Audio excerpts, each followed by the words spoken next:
Up in the sky. It's a bird. It's a plane. It's your friendly neighborhood Spider-Man.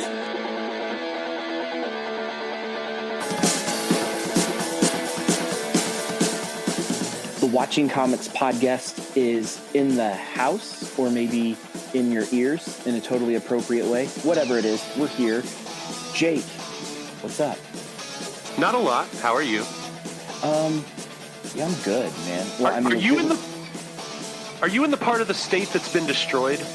I am in the one part of the state that has not been destroyed. If you go on the 511 Department of Roads for the state of Nebraska, or you check out any of the memes on social media right now, and you see that the whole western part of the state is closed and the whole eastern part of the state is flooded, there is one small little square in like the bottom southeast corner of the state that is still green and untouched. That's me. Man, good work. My mother, who lives in Kansas, sent me a frantic text earlier today asking if everyone was okay and saying Nebraska's like shut down. And I was like, Mom, I don't think they shut the whole state down, but we're okay. Yeah, we're okay on my end of the state too. I just didn't know if you were like risking your life to be here tonight. No, I mean, I do commute to work a little bit, so the drive was a little crazy with my 35-mile drive down the highway. But the closest city or town to me that is closed, both entrance and exit, is Fullerton. And that's like, I don't know, like an hour away. So I'm in good shape. Watch this segue. Speaking of commute, I hear someone has joined us tonight. Oh, Jake, you're so smooth. Wonderful. This is a super cool episode for a few reasons. One, because we're talking about Captain Marvel, and holy crap, this is going to be great. But two, the cool thing about the internet is it allows you to be a little bit weird and a little bit kind of quote unquote creepy without completely crossing the line, and then you get some really cool opportunities. So we have a very special guest today, Maite Molina. And here's the thing. I've been an internet fan of Maite's for the better part of a year, ever since I caught some of her stuff that she was writing on the ComicsVerse website. And so I was like, okay, I really dig what she's writing. Most of the time we agree on stuff. So she's like someone that I like to read and everything. And then this just, I don't know, randomly last week on the Twitterverse, I blasted her and said, it'd be really cool if you jumped on the podcast just to see, #shameless. And she said yes. So Maite, you are here with us. I am so excited as a non-weirdo fanboy to have you in this awesome geekery arena. How are you? I'm doing amazing. And yeah, thank you so much for having me, both of you. It's funny because I had, one of those weird angsty Twitters back in high school, got rid of it, got it back when I started working for ComicsVerse. I could kind of share my articles and stuff. And it's been awesome just being able to connect with other, comic book nerds in the community and just meeting these people and getting opportunities like this. So I am pumped to be able to finally meet you guys in a way and talk about Captain Marvel. Yes, this is the most official meeting we're probably going to get. I mean, it's 2019. The internet is official, right? Like, this is a thing. This exactly. is real. We're friends now. It's cool. Exactly. We're besties. Exactly. BFF, yeah. Now, exactly. Speaking of I'm really going to get into trouble right now, but I'm doing it. Speaking of your emo Twitter days, so in the not too distant past, my wife and I went back in and logged into her MySpace from high school. And I downloaded. Yeah, right, man. Like, oh man, gosh, times were simpler then. Back when the most stressful part in your life was what alienating background do I want my homepage to be, and it's the song I picked playing correctly. But we downloaded her public diary from her old MySpace page, and I definitely have it saved in my Google Docs, and we revisit it when we need a good chuckle. And she doesn't really listen to this podcast too religiously because, as she says, the stuff that Jake and I talk about is really weird. So she's probably not going to hear this, so I may not get into trouble. But if it does get back to her, yeah, so I love you. I'm surprised that MySpace is still active. Yeah, that was my initial response there. Was, wait, MySpace still exists? Like, you can log into it still. You sure can. People still use it? That's a good question. I'm certainly not an expert. While I do some internet research while we chat. Yeah, God bless the internet. This is important information. and our lives are depending on it, really. And what good is having Google in your pocket if you can't take advantage of it for stuff like this? If I understand correctly, I think maybe a few years back, Justin Timberlake bought a pretty big stake into MySpace and tried to turn it into more of like a SoundCloud light, like make it a big haven for indie music and resurrect it. Now, I mean, that may just come from a Wikipedia entry I read 3 years ago, so take that with a grain of salt. No, but I think that's true, though. I think now it's more of like a music sharing, like you said, like a SoundCloud light, but I don't know if it's actually that popular. Okay, so Maite, I'm going to go personal here. Do you feel comfortable sharing your go-to MySpace profile song? Oof. Well, funny thing, I never actually had a MySpace. Oh, you're too cool for school. Well, it was one of those things where, like, my mom wouldn't let me have social media until I was you're age. probably also younger than us, and Well, like, a lot of my friends had MySpace. I mean, I didn't have social media until I was in high school, and I was behind everybody else, so I missed the whole MySpace phenomenon. I like I said, I had an angsty Twitter, angsty Tumblr, hit all those other. Oh, angsty Tumblr. Okay, so that's next level stuff. You're cool then. You're fine. Yeah, you're good. You've been to the dark side and come around to the light. You're fine. It's good. Yeah. Although it might still be active somewhere in the net. I may have forgotten to delete it, so you might still find my angsty posts from high school. Some random Thursday night when you're not recording a podcast with strangers that hit you up on Twitter, you can go check it out and relive your glory days. Oh yeah, and I just delve my sorrows into Tumblr. All right, so another wonderful segue, drowning our sorrows in Tumblr. I don't know if y'all noticed, but this last week, a little movie dropped. It was getting a little bit of attention, and I think it's going to do well. It might be around for a bit. It's called Captain Marvel. And this is one thing I kind of initially had sent to Maite when we started dialoguing about the possibility of her coming on this podcast, which was both Jake and I are white dudes.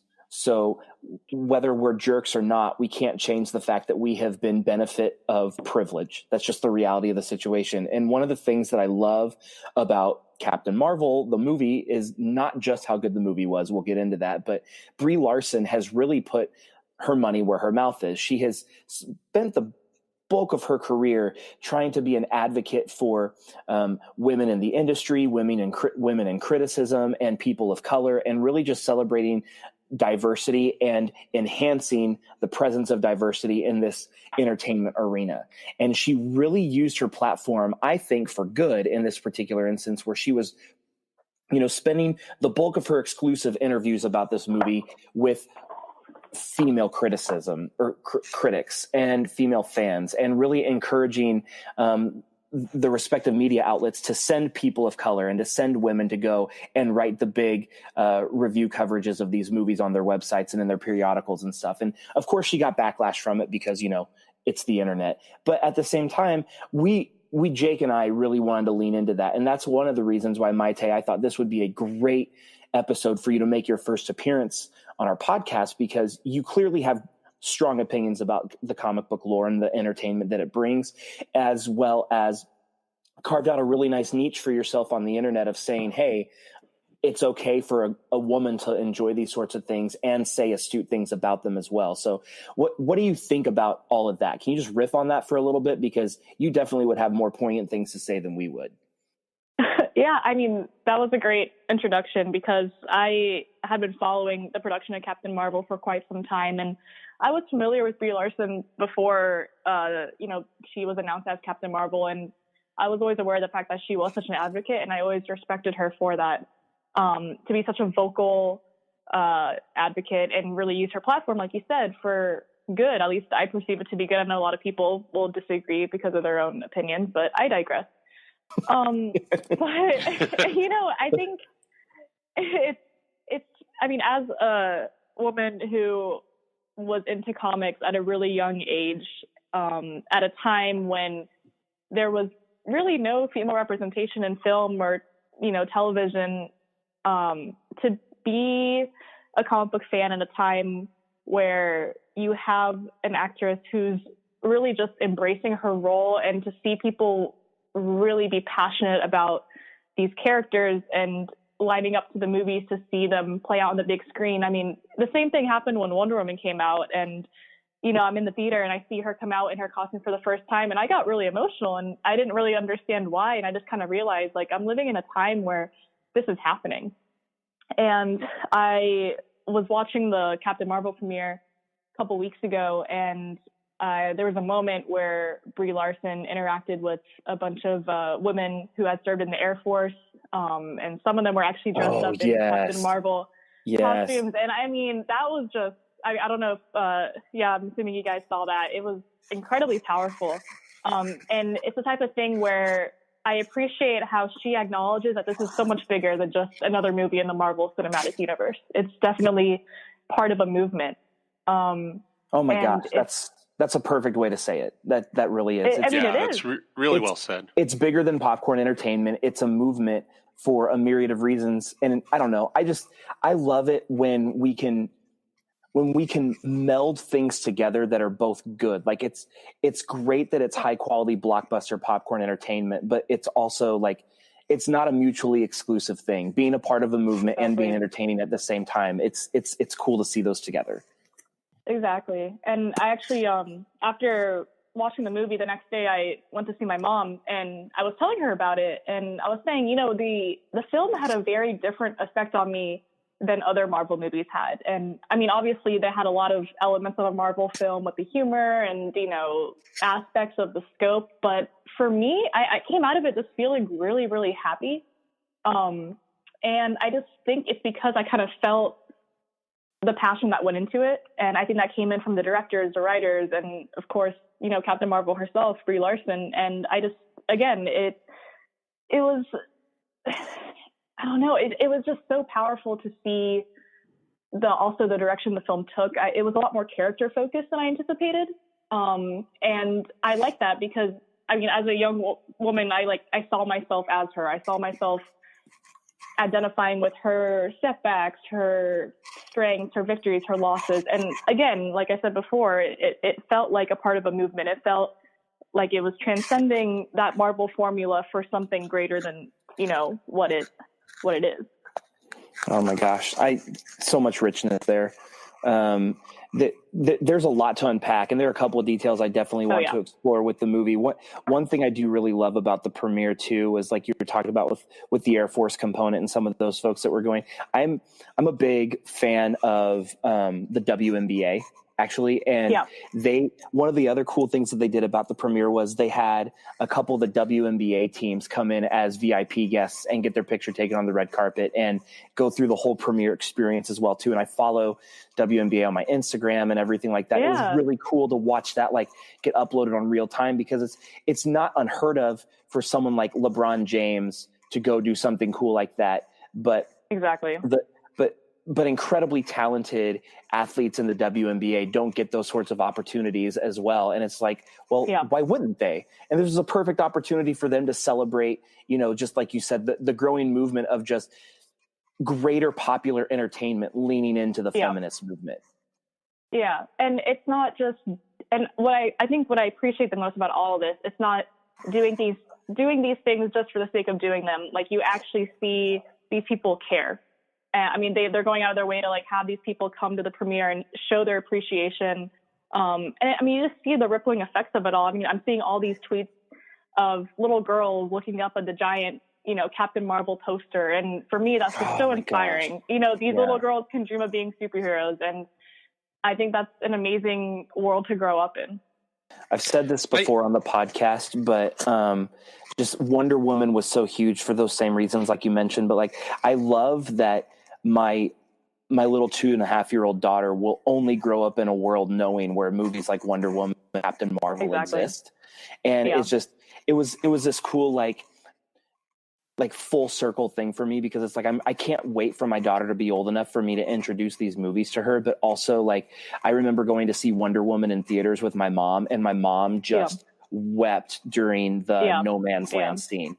And it's it's just such a really cool moment and everything. And then in Captain Marvel, when they do that montage with Brie Larson's character at all the different ages continuing to get up every time she falls, and I start to cry, because I'm like, that's gonna be my little little girl. Like,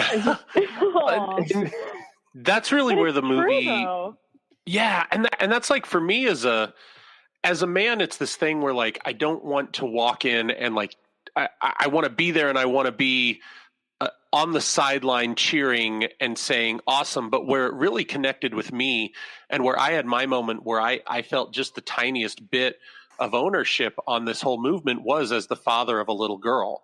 And it was, for me, it's like so many weird kids growing up, I took a lot of, I look back and I'm like, oh crap, way too much of my values have come from comic books. Oh no.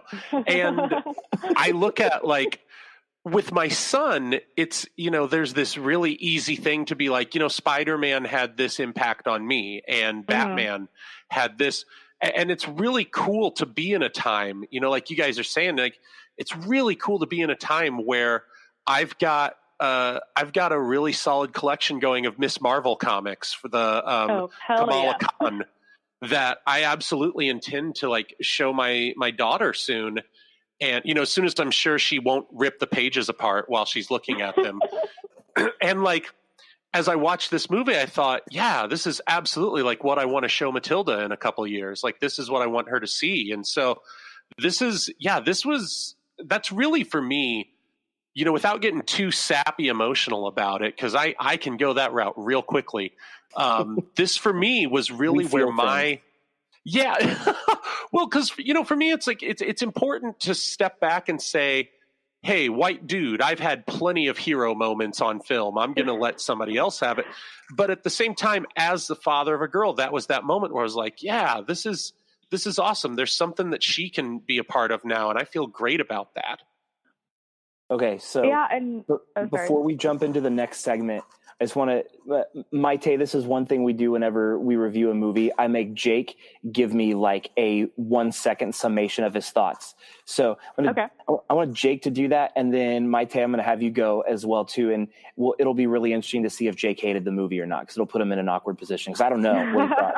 Because that happens all the time. Like we do these movies, and especially when we have guests, everybody's like, oh, I loved it. And I'm like, oh, guys, I didn't. No, good news. I loved this one. So my one sentence summary that I swear I never come prepared for is that this is, I think I'm going to say it's a top 5 Marvel film. That's what I'm going to say for my one sentence. Oh my gosh. Wow. Okay. Maite, before I get rolling, Maite, you do yours. One sentence summation? Oof. Yeah. One sentence, good luck. Thoughts on the movie. My thoughts on, in one sentence.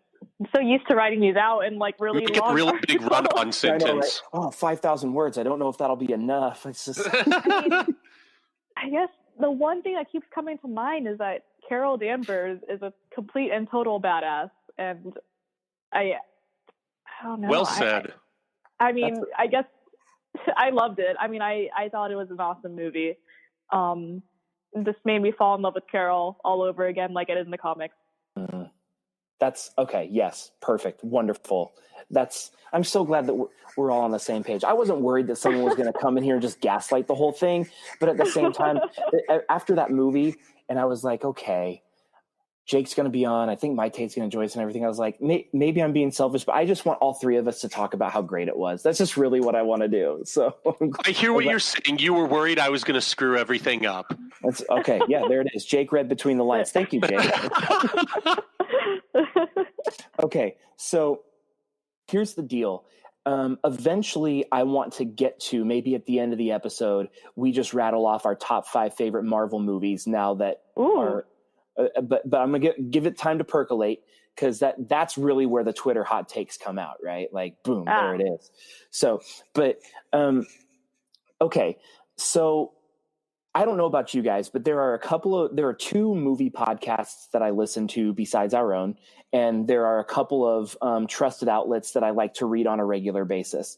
And one thing that I have seen on a few what I would call trusted resources, not just the crazy dumpster fire of Twitter, is that there seem not necessarily a lot, but a fair amount of time is being spent on the lack of, what should I say, magnetism or overall dynamic charisma from Brie Larson in this movie. Now, I've got thoughts on this, but Maite and Jake, I want to hear your takes on it before I jump in.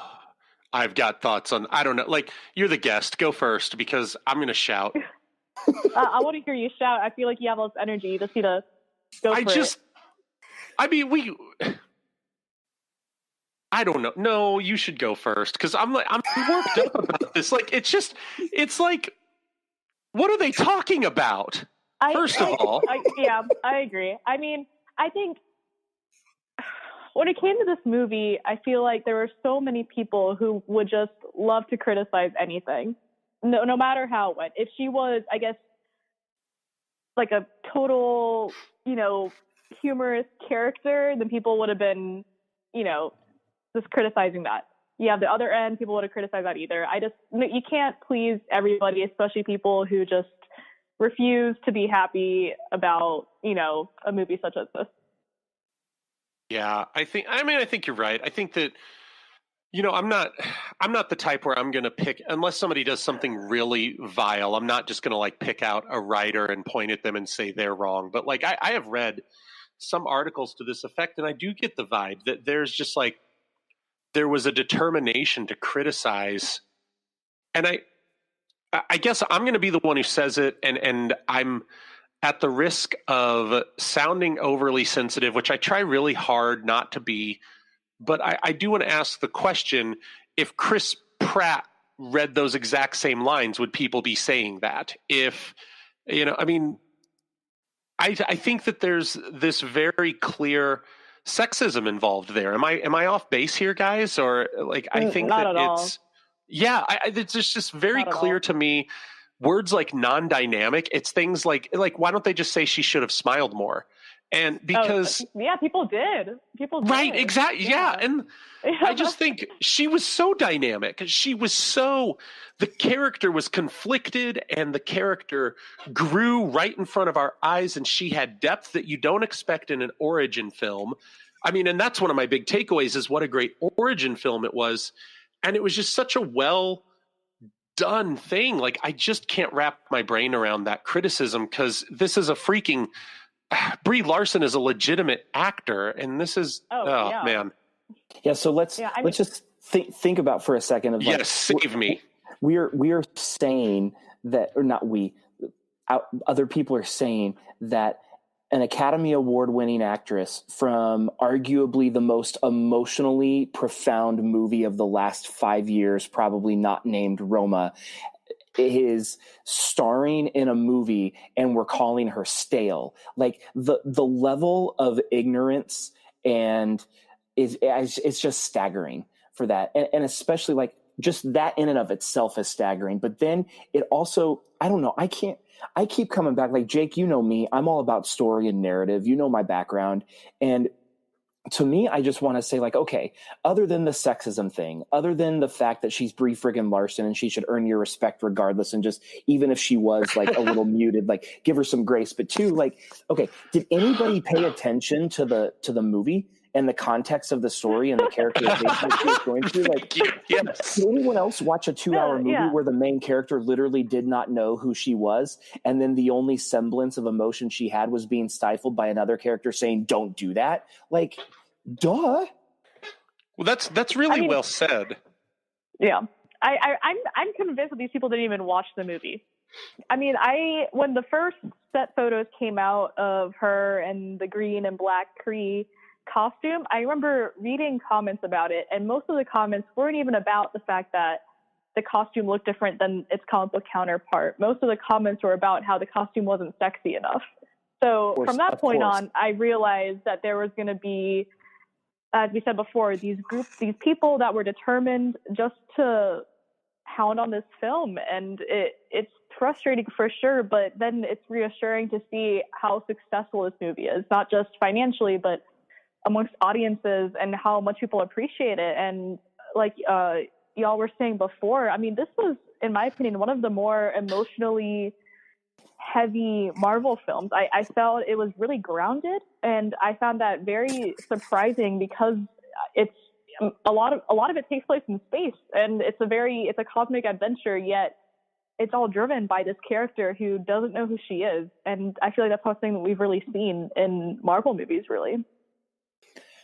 So one thing that I kind of want to run with a little bit here is the origin concept. Jake, you teased it a touch, but Maite, I'm going to come clean with you. Jake and I, especially recently in the last few episodes, depending on the topic we've been talking about, have come back to the concept of we're definitely starting to feel origin fatigue. Not necessarily throw our hands up in the air, we're tired of it, but the fatigue is setting in, and we certainly have drawn the line in the sand of never wanting to see Bruce Wayne's parents getting gunned down in an alley in another movie. Like there's just only so much paint by numbers origin stuff we have seen. That said, we both are raving about, or all three of us are raving about this movie, but it's an origin story. Even Black Panther, like part of the reason why I thought Black Panther was so brilliant was because we got the origin junk out of the way in Civil War. It was like we got introduced to everything. We got a tease there. So then we didn't have to do the formulaic stuff in that movie, and we could just get right into the meat of the bones. So let's riff on origin a little bit. Do we like the way they kind of reinvented this origin narrative here? Do we think it was good, or are we still feeling origin fatigue, or do we look past the fact that it's an origin story and just enjoy the high quality action sequences? Where do you both set on this? That's one of the things that stood out to me most about this movie was how they took the origin story, and it didn't feel like for me, it didn't really feel like an origin story film. But it's interesting because I was explaining to some friends before we went to see it, the history of Carol Danvers, and I told them I don't really know how the movie's. There is a lot. And I was kind of explaining the whole like Marvel relationship and how she got her powers and such. And I told him, based on the trailers, I really have no idea if they're going to even incorporate that at all. So it was really interesting to see how the movie was actually, in my opinion, pretty faithful to the comic book story and the characters themselves. And with that, the whole memory loss subplot, and I don't know, I really liked the way they handled it. It didn't feel like a conventional origin story to me. I don't know. I feel like they really did a good job with it. And again, it was a really character grounded film. So I think that had a lot to do with it. And we haven't seen her on screen before. So it's not like we're seeing this for the 7th time, like Bruce Wayne's parents getting murdered. I'm convinced that Anna Boden and Ryan Fleck listen to our podcast. And this is why. You never know. You never know. I mean, we are famous, Maite, if you didn't know. Oh yeah. It's an honor, honestly. We live in Nebraska, in the bustling metropolis, the nexus of the entertainment universe. But here's why I say that, because multiple times, whenever Jake and I have a problem with an origin sequence, or there's a story that feels stunted, or you can tell that they just try to jam pack too much into something, especially with the bloated Netflix series where they give you 3 more episodes than you need.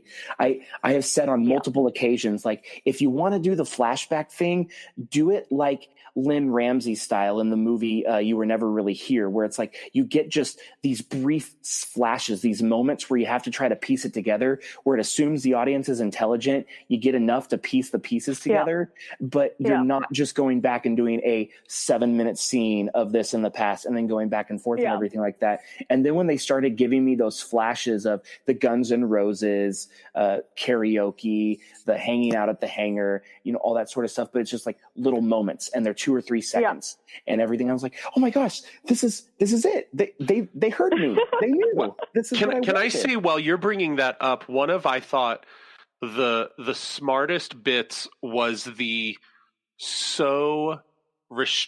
very light touch used with the scene with her father coming and screaming at her because she tried to race the boys.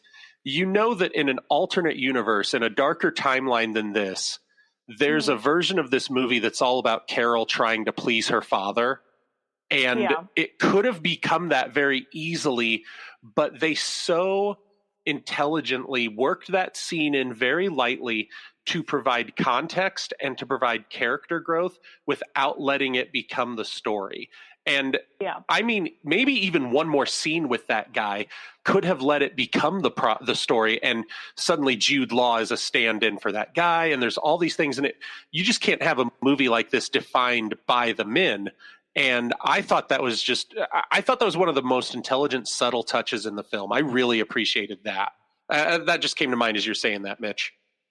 Yeah, and I think with that, another thing that I really enjoyed was that we don't totally know like we're on this journey with her, right? So we get these vignettes of her past, but there's still so much we don't know about her. And so I think that's great for her future, because I guess in a lot of other superhero films, you know, they kind of complete that circle of to becoming the hero they're destined to be. And, you know, maybe they kind of maintain the same character throughout their franchise. But with Carol, I feel like we're going to be on this journey with her throughout her inevitable next however many solo films she has.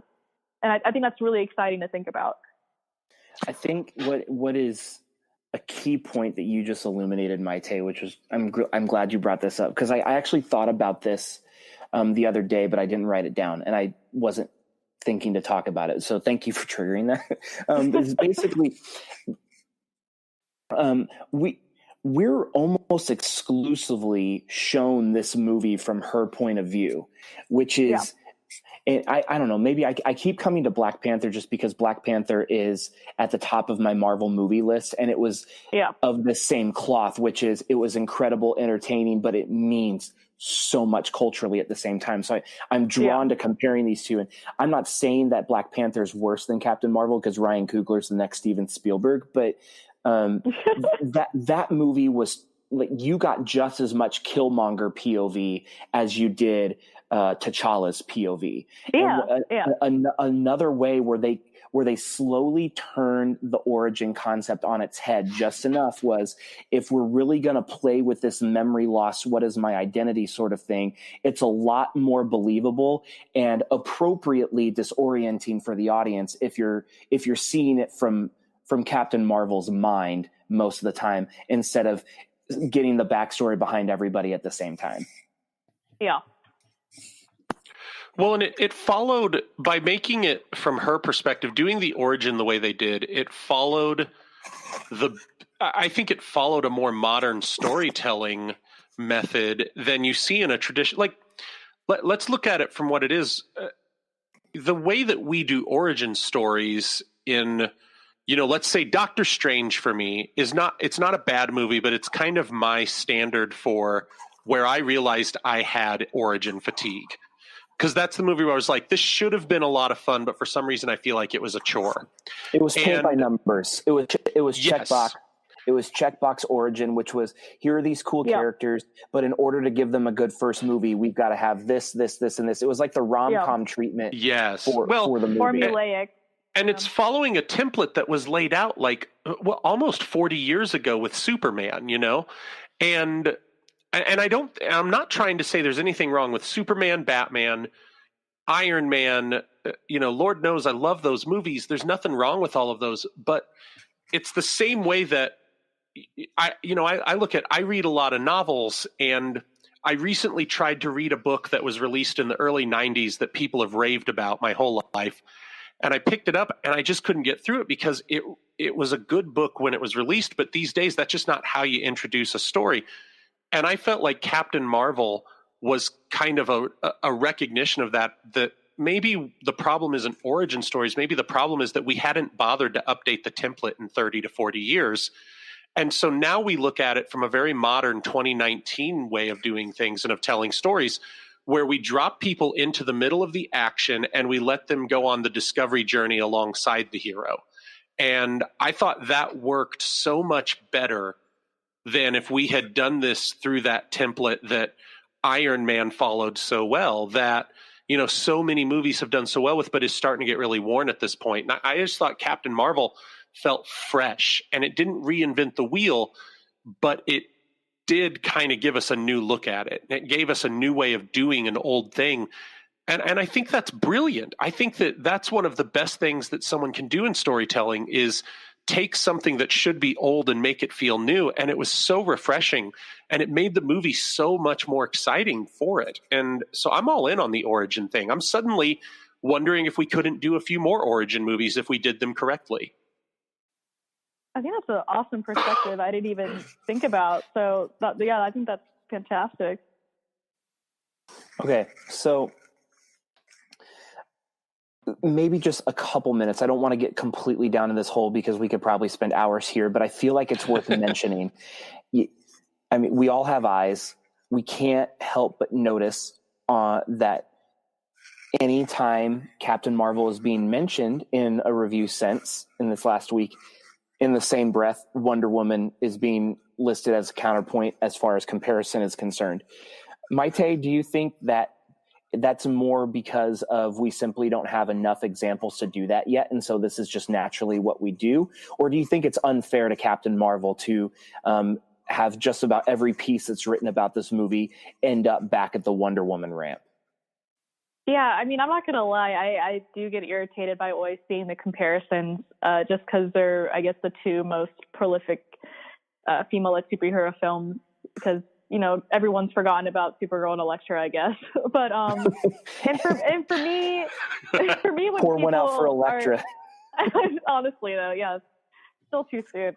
But for me, when people compare them, it's not really coming from a positive stance. For me, it's just, oh, like I have to like one and I can't like the other, or, you know, she's hotter than her. And at least that's what I've seen on, you know, like you said, the dumpster fire that is Twitter. So I work very hard not to compare them, unless it's kind of in a positive light, because it's always kind of frustrating to see two successful women, fictional or not, pitted against each other. So at least that's my take on it. I had a hunch that was probably where this would go, and I am not disappointed by that, obviously, because like it's, to me, even if it wasn't just from the standpoint of like the two feminist movies, it's like they're two completely different movies from two completely different universes, and it's like exactly. I don't know, like I feel like we don't compare Black Panther to Dark Knight, so I don't know why we're comparing Wonder Woman to Captain Marvel, other than the fact that both Gal Gadot and Brie Larson are flipping amazing, and that ought to be enough. Yeah, and they're supporting each other. Like, I don't know if you've seen their tweets and Instagrams, but it's been really awesome just to see their support for each other and their respective success in the superhero genre. It's so cool. It feels to me like one of the more insidious ways that, you know, this kind of... I don't know. I'm glad you brought it up. I'm glad that it went the route it did with the discussion, because, you know, I'm even going to admit there's many times where, you know, in prepping my thoughts for this, I started to think, well, you know, and I guess this did better than it did in Wonder Woman, and this did worse. And I've had to check myself multiple times on that and just be like, you know, that's not where we need to take this thing. And that's not how this should go. And 100%, I mean, Maite, please tell us if we're wrong, but I would say that I'm inclined to say 100%. The way we remedy that ailment is by making more of these movies. And part of the problem is the fact that we really only have two super cool, successful examples of these. So naturally the convenient thing is going to reach for that low hanging fruit and say, let's compare these two apples and oranges. So if we want to fix, the ultimate fix is Hollywood, stop saying women-led movies don't do well in the box office, because they do, and make more of these flipping movies, please and thank you. And you know, to our listeners, and then I'll get off the soapbox since we said we didn't want to be on this long. To our listeners, if you agree with us that we need more of these, then go see this movie again. You know, vote with your dollars and let Hollywood. And you know, the dollar vote is a slippery slope philosophically, but I do want to say on this one, you know, the problem here is that there's this myth that has persisted through generations that people won't pay money to see women lead a film, and I think that until we make it so clear that there's no way they can keep saying that, that's going to persist. So if you enjoyed this movie, you want to see more like it, go see it again. Yeah, I mean, I think it's doing pretty well. I mean, it's already made over 500 million, very I think. Well. So I think that myth is safely debunked. Yeah. Congratulations, everyone. We did it. There we go. Man, that took, 30 seconds? Well done. It's going to take a wild guess. And say that.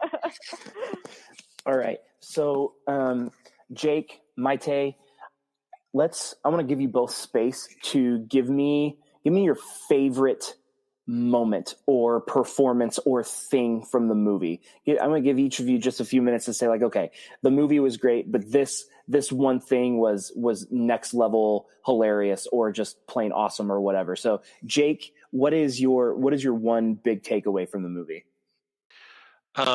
As somebody whose understanding of music peaked about 15 years ago, and as somebody who, the aforementioned "I love my daughter" angle, the scene of her just beating the crap out of the bad guys to "No Doubt's Just a Girl" was a very perfect moment for me.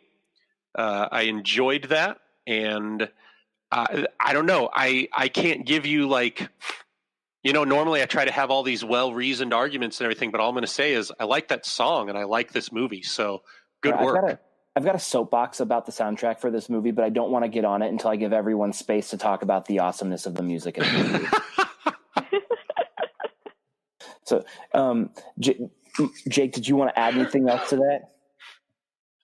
I just generally, the things that really stuck out to me, this is what I do want to say, because this is probably the best space for this that I wanted to discuss. I really loved one thing that really stood out: the brilliant move, the simplicity of it, and the elegance of solving what I didn't even realize was as big a problem as it was. Making Annette Bening Marvel was so smart, and it took, because Carol Danvers in the comics, without giving the full-on history lesson this episode, Carol Danvers in the comics has this really complex, complicated history where she spends a lot of time being the one who takes a lot of punches from the inherent misogyny in the comics book industry. And that's kind of embodied in this thing where she's one of these characters that begins her existence as the, girl sidekick of another hero. And so, you've got Supergirl, Batgirl, and these are great characters today, but in their inception, it's kind of like, throw long hair on that character, call it whatever girl.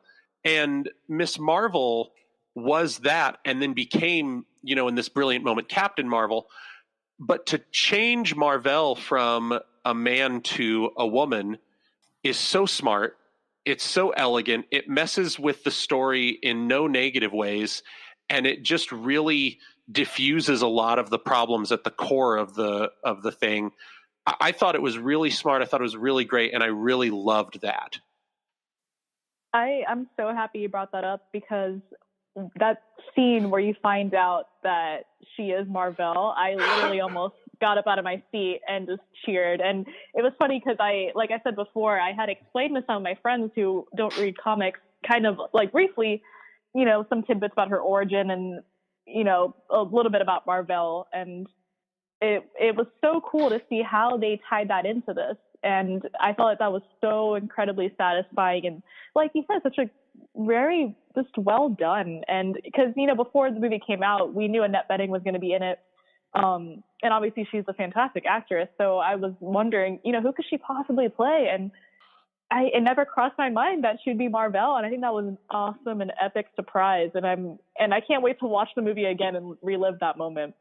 And isn't it awesome that in 2019, we can still be surprised by something especially as comic books fans, that we come in knowing basically how everything's going to go, except for a couple of twists and turns here and there.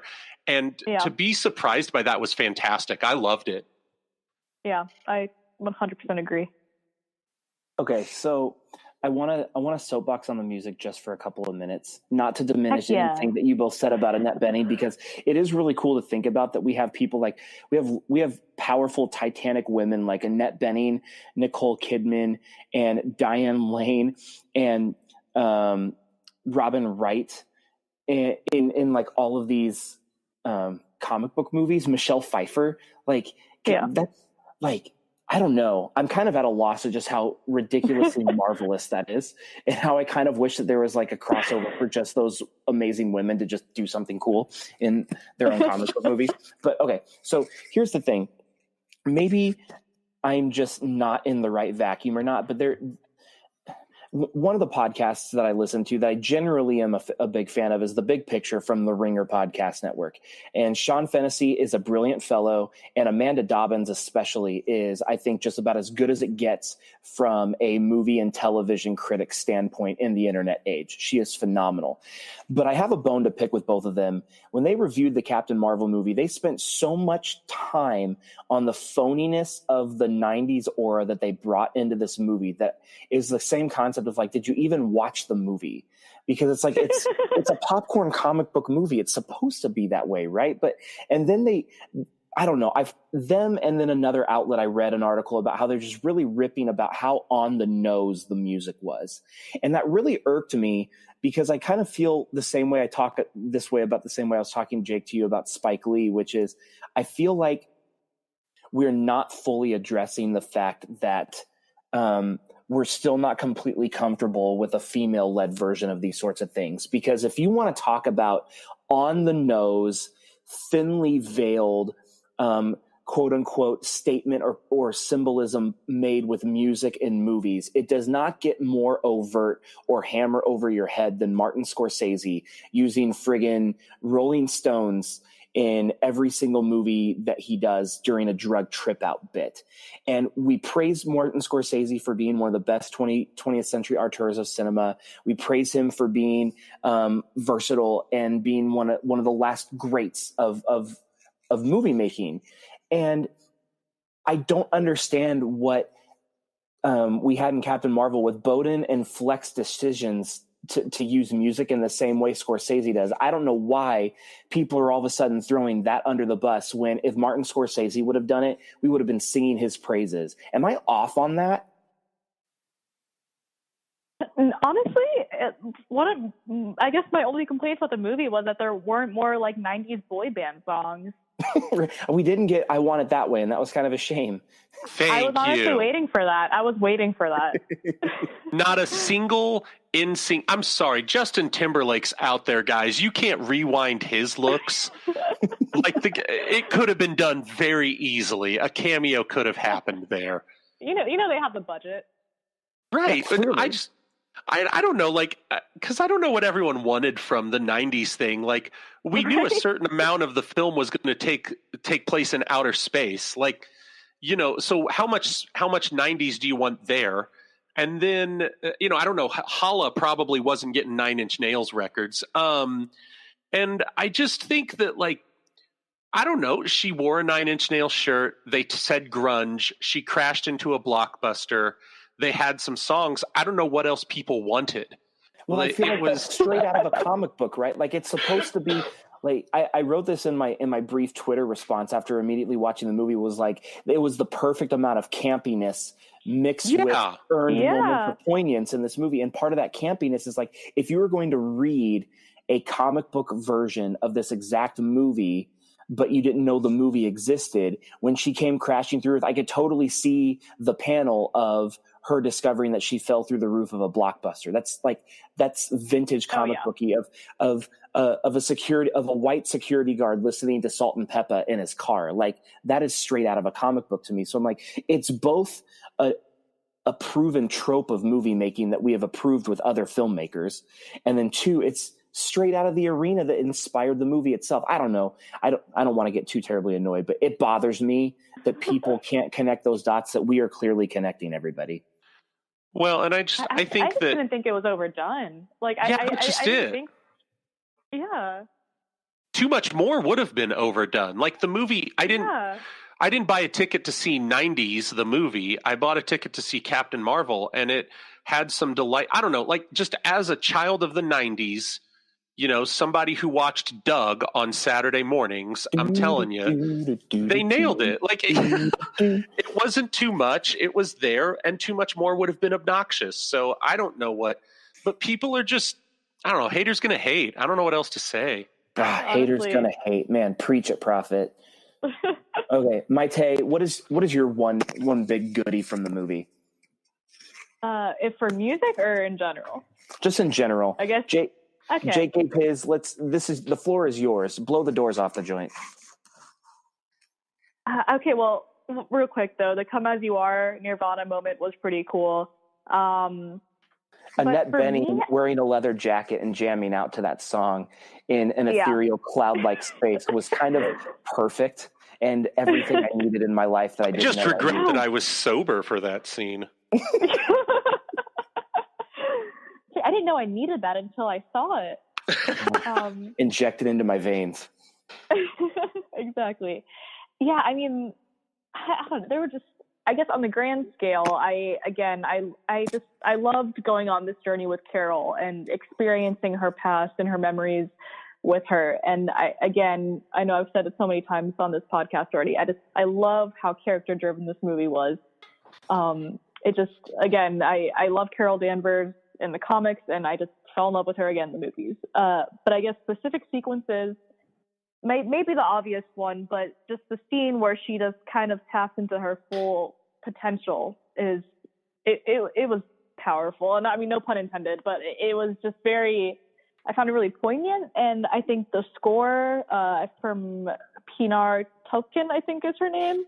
So sorry if I butchered that.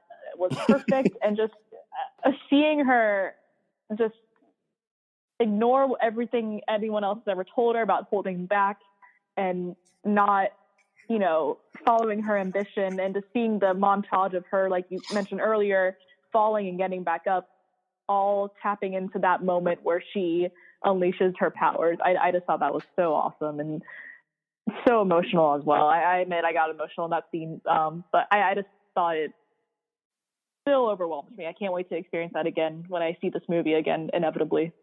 They built that moment up so well, because it was a moment that when it finally came, it felt like the right time, but it was still a meaningful moment at the same time too. Like you clearly felt her level up in that moment, and they found that good balance of when to really do that and how to show you her reaching that. Exactly. All right, so I have one more quick question before we dive into the top 5 list. Okay, so I feel like one of the easiest and most consistent nitpicks people can make about a lot of comic book movies, and I think most of the time it's justified, is that the third act of a lot of these movies is either underwhelming or just a big, convoluted, expensive mess. And sometimes I feel like I find myself saying, or I hear Jake saying, or I read online a lot of people saying, like, man, that movie was really good, but that third act could have been better. It just seems like something we've grown comfortable to say when we... Yeah, he's talking about me, by the way. I just want to say, like, quick couple minutes here. Does the third act hold up to the first 2 acts of the movie? Because obviously we loved the first 2 acts of the movie. Do we love the third act too? Does the whole thing sum up to give you a good feeling, a good cohesive vision?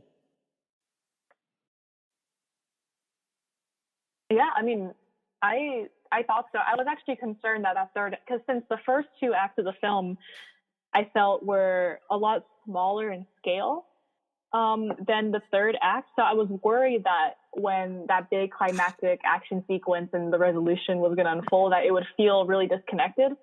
But I feel like it was incredibly succinct, and the way it tied in also with her regaining agency over her memories and over her identity, I felt like it played out really well. And just seeing her, again, take control of her abilities and just take down all these spaceships. And it was a really satisfying moment, because I feel like this whole path of discovery, that the self-discovery led up to this big climax. And that was so incredibly rewarding to watch.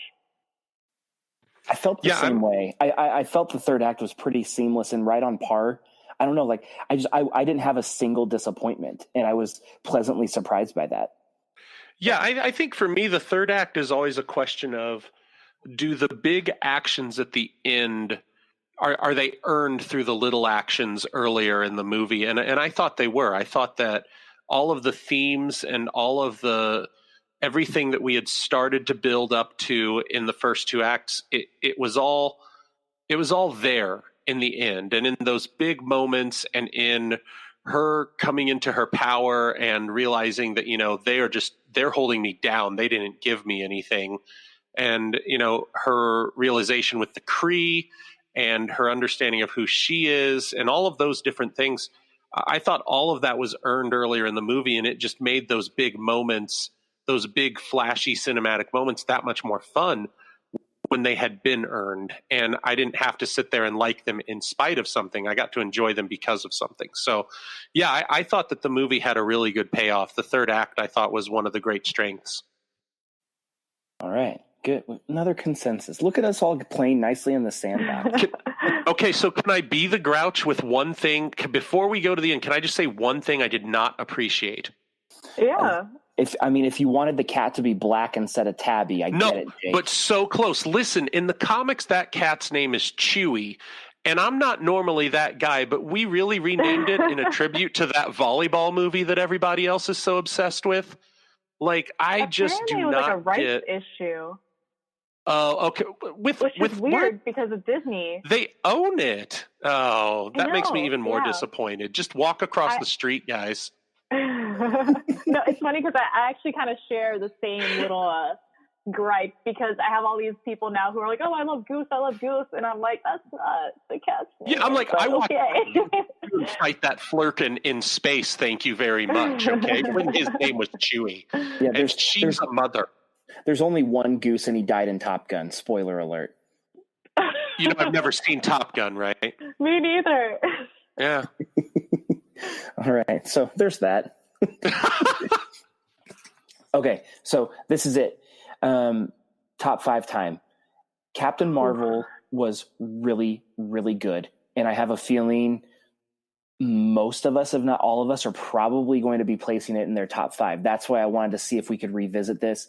Obviously, this has to be the way you testify in front of a grand jury, put your blood on a piece of paper, because this is going out on the internet and this is real and this is forever.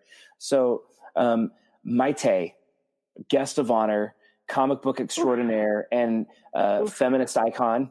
You have, oh, wow. You have the floor. Set the tone. No pressure. Here. Yeah, right. No pressure. Give us your off the cuff top 5 Marvel movies. All right. Well, the first Iron Man will always hold a special place in my heart. Also because I just love the first Iron Man. That's on there. That was one of the most fun movie theater experiences I've had since the MCU started. Like that, in a lot of ways, I'm still trying to catch up to the euphoria I had for experiencing that different kind of a movie in theaters. Yeah. So this is no particular order. I guess Iron Man, I loved The Winter Soldier. I loved the fight choreography. I loved the tone. Great movie, great almost espionage thriller. I loved it. Let's see. Civil War, definitely up there. Seeing Spider-Man reintroduced into the Marvel universe was a moment I will never forget. You and Jake are going to get along just fine. A guest is on my side. A guest is on my side. Infinity War is definitely on that list too. It was definitely the most profound cinematic experience I've ever had. That's a statement right there. Yeah, that fits spot. Oh, dang. Oh man, this is hard. This is so hard because you have the Avengers, you have Captain Marvel, Black Panther, and I did really like Doctor Strange. This is going to be tough. I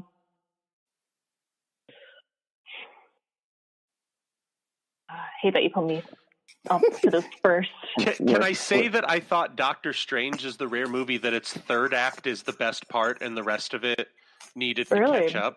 Yeah, and well, that's another episode. But I think I sound sometimes like I didn't like Doctor Strange, and I did. I just think, anyway, yeah. Fine. Okay, like right now my brain is putting Doctor Strange, Captain Marvel, and Black Panther all up against each other. So, it changes by the day, and today I'm really loving Carol, so I'm going to put Captain Marvel up there. Might change tomorrow. Get back to me on Twitter next week, see where I'm at. Maybe the whole list is different. who knows? That's fair. That's, you know what? It's a well-rounded top 5 list, and you didn't commit to numerical order either, which was probably a safe bet. Smart. Even harder. Putting numbers on it is a rookie move because that's how they get you. Can I give just an honorable mention? And this is going to maybe a totally unpopular opinion, but I've always had an appreciation for the Incredible Hulk movie with Edward Norton. Just saying. Okay. That's probably a really controversial opinion. Usually about once a month, I'm the voice of the Watching Comics Podcast Twitter page, Maite. So usually about once a month, I throw out there just to remind everybody that Edward Norton is the best Hulk. Oh my God. Thank you. Wow. I am literally bowing down right now. Sometimes I see that pop up on the Twitter. Like, I'm not super active on Twitter, but when I am on there, I'll look and see that Mitch has put that up again. I'm like, it's not that I disagree, but like, you just try to piss people off. What are we doing here today? Well, especially like my mom and my dad, they introduced me to the 70s Incredible Hulk series, and I feel like the movie just had so many wonderful homages to that. And yes. All of the things. This was my opinion, but I will go back on Twitter and retweet all of those mentions of Edward Norton. It's so underrated, that Incredible Hulk movie. Yeah, so underrated. Man. Okay, so Maite, I'm going to put you on the spot one more time.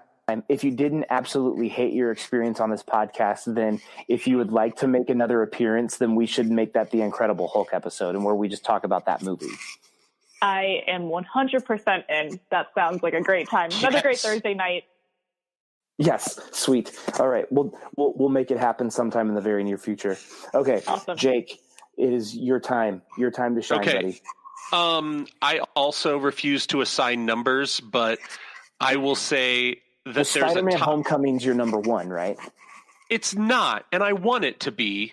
Like, if we're just talking like emotional favorites, any good Spider-Man movie makes me happy. But Mitch, the dozens of people that care what I think rely on me to be objective. And so Spider-Man Homecoming has got such a special place in my heart, but it's not going to be on my top 5 list if I'm being objective.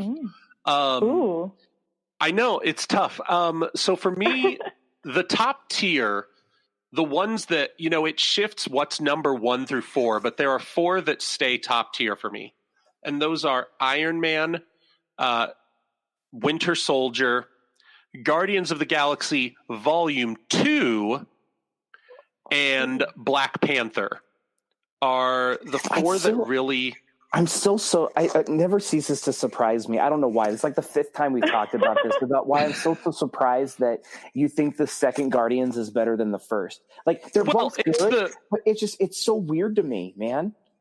It's something about, you know what it is with Guardians 2, and I'm going to let so much more of myself out onto this show than I ever mean to. But it's the dad angle, man.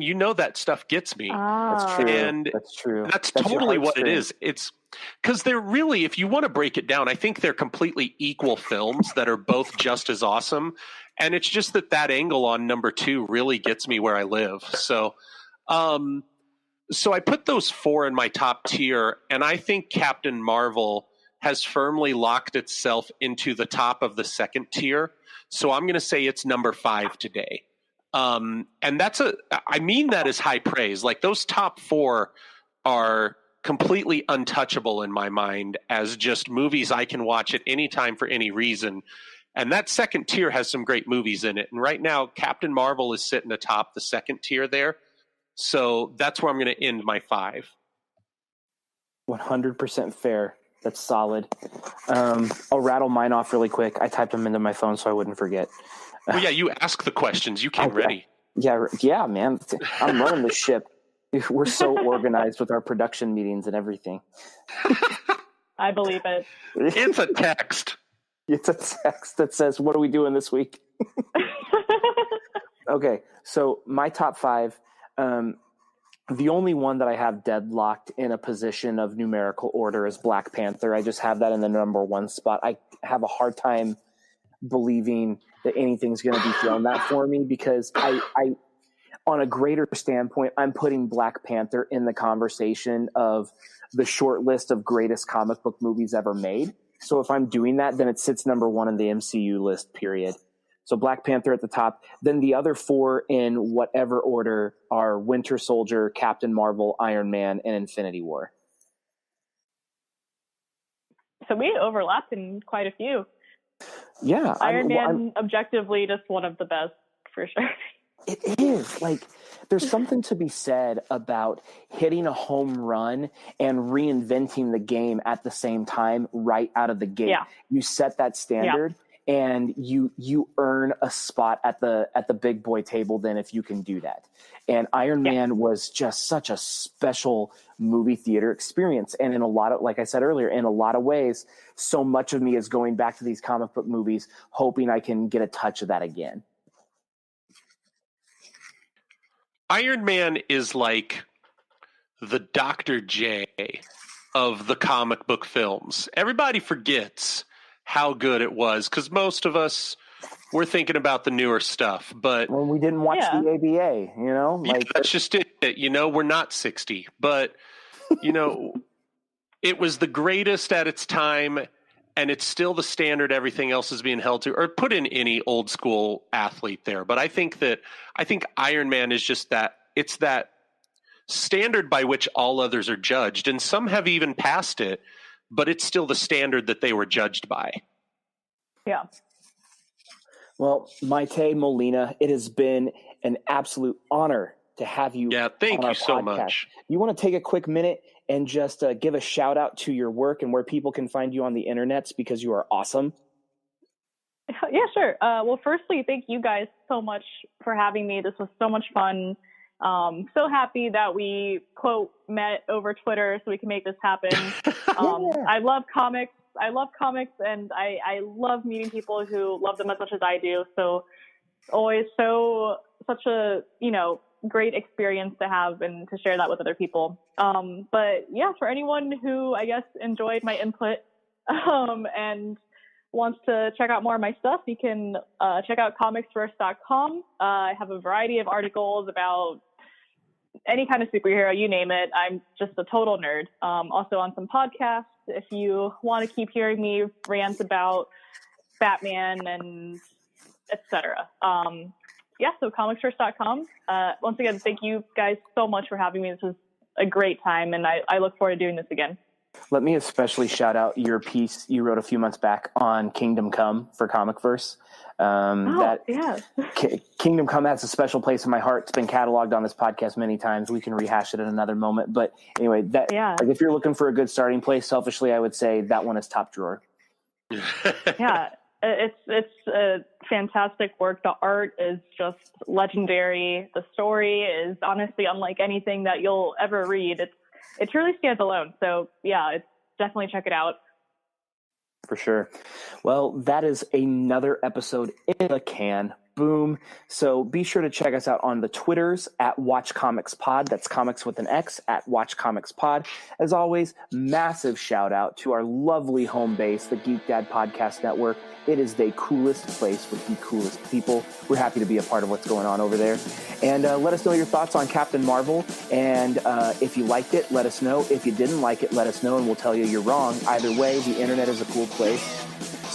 We'll be coming back at you next week with some more stuff.